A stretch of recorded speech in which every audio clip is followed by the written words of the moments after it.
गुरु ब्रह्मा गुरु विष्णु गुरुदेव महेश्वर गुरुदेव परम ब्रह्म तस्मै श्री गुरवे नमः। अज्ञानातिमिरन्धस्य ज्ञानाञ्जनशलाकया चक्षुरुन्मीलितं येन तस्मै श्री गुरवे नमः। जय रूप सनातन भट्ट रघुराश्री गोपाल भट्ट दास रघुनाथ এই ছয় গোসাই করি চরণ বন্দন যাহা হইতে বিঘ্ন নাশই অভীষ্ট পুরন বাঞ্ছকল্প তরুর ভস্য কৃপা সিন্ধু বৈবচ পতিতানাং পাবনেভ্যো সর্ব বৈষ্ণবেভ্যো বৃন্দাবৈ তুলসীদেভ্যৈ প্রিয়ায় কেশবস্য কৃষ্ণ ভক্তিপদে দেবী সত্যবত্যৈ তব নমঃ। हे कृष्ण करुणा सिंधौ दीनबंधौ जगतपते गोपेश गोपिका कांत राधा कांत नमस्तुते। जय श्री कृष्ण चैतन्य प्रभु नित्यानंद श्री अद्वैत गदाधर श्रीवासदि गौर भक्तवृंद।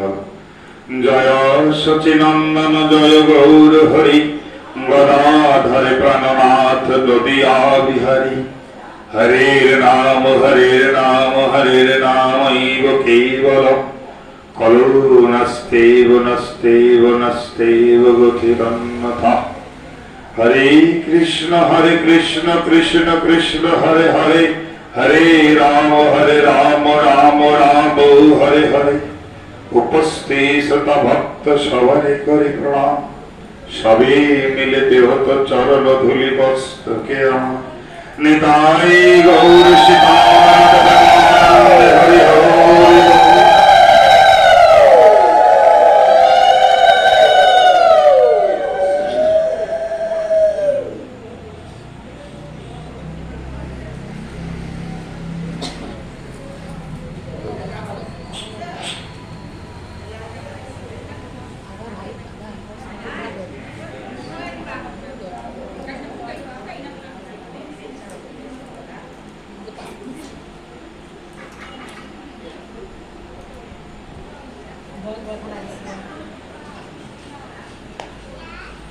জয়ন্তাই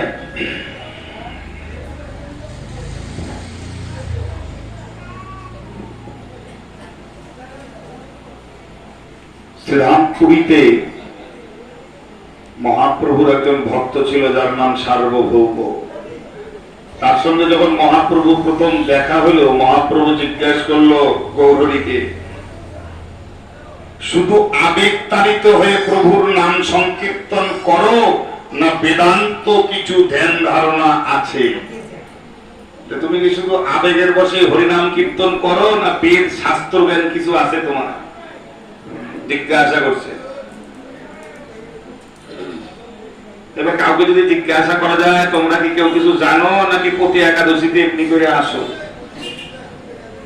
কেমন লাগবে? না জানলে কেমনি আসি, তাই তো নাকি? না জানলে তো আমরা আসি না। যদি কাউকে জিজ্ঞাসা করা যায় তোমরা কি শাস্ত্র জানো নাকি আবেগের বশলে উনি আসছে তাই আমি আসছি, আমরা একটু রাগ হবো। তো মহাপ্রভু উত্তর দিল, বিনীত ভাবে বললেন, বেদান্ত বা শাস্ত্র জ্ঞান আছে এমন কথা বলার স্পর্ধা আমার নেই। গৌরী বলতেছে, আমার কোন শাস্ত্র জ্ঞান আছে এই কথা বলার সাহস আমার নাই, কারণ আমি মূর্খ, অনাদিকালের মূর্খ। আমি কিসে আমার প্রকৃত হিত হবে তাও আমি জানি না, কিসেতে আমার ভালো হবে তাও তো আমি জানি না। কে বলতেছে? যে গৌরহরি বলতেছে যে আমি মূর্খ, শাস্ত্র জ্ঞান জানি না। মূর্খ আমি, আমার পরিত্রাণের জন্য যা কিছু প্রয়োজন দয়া করে আপনি বলুন। গৌরহরি সার্বভৌমকে বলতেছে, আমি তো মূর্খ, আমার কিসে ভালো হবে সেটা আপনি বলেন, আমি শুনি। আমাদেরকে বললে কি হবে?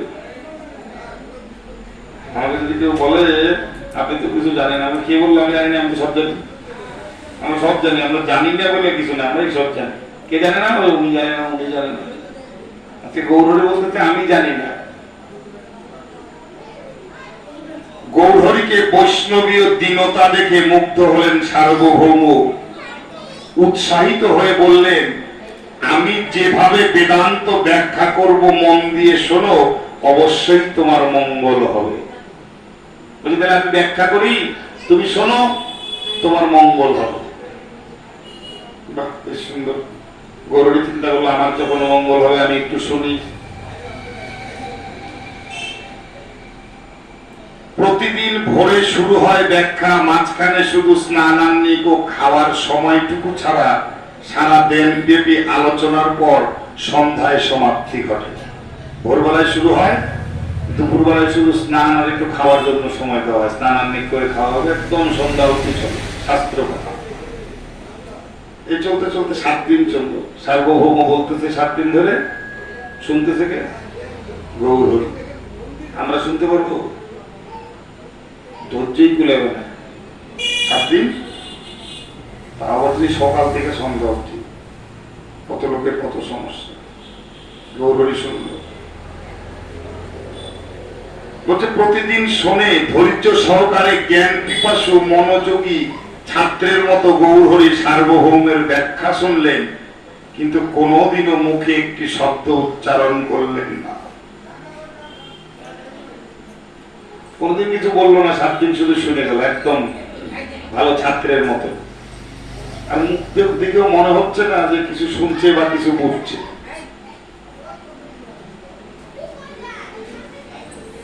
সার্বভৌম রেগে বললেন, নবীন সন্ন্যাসী, আমি এত পরিশ্রম করে সব দিক বিস্তার করলাম, ব্যাখ্যা করলাম, তাতে দেখি তোমার কোনো প্রতিক্রিয়াই নাই। তুমি বুঝতে পারলাম না, তুমি কি আমার কথা অনুসরণ করনি না অনুসরণ করে অগ্রাহ্য করেছো? তুমি কি আমার কথা শোনো নাই নাকি শুনেও পাত্তা দাও নাই? গৌরহরিকে জিজ্ঞাসা করে 7 দিন ধরে শুনতেছে, যা বলতেছে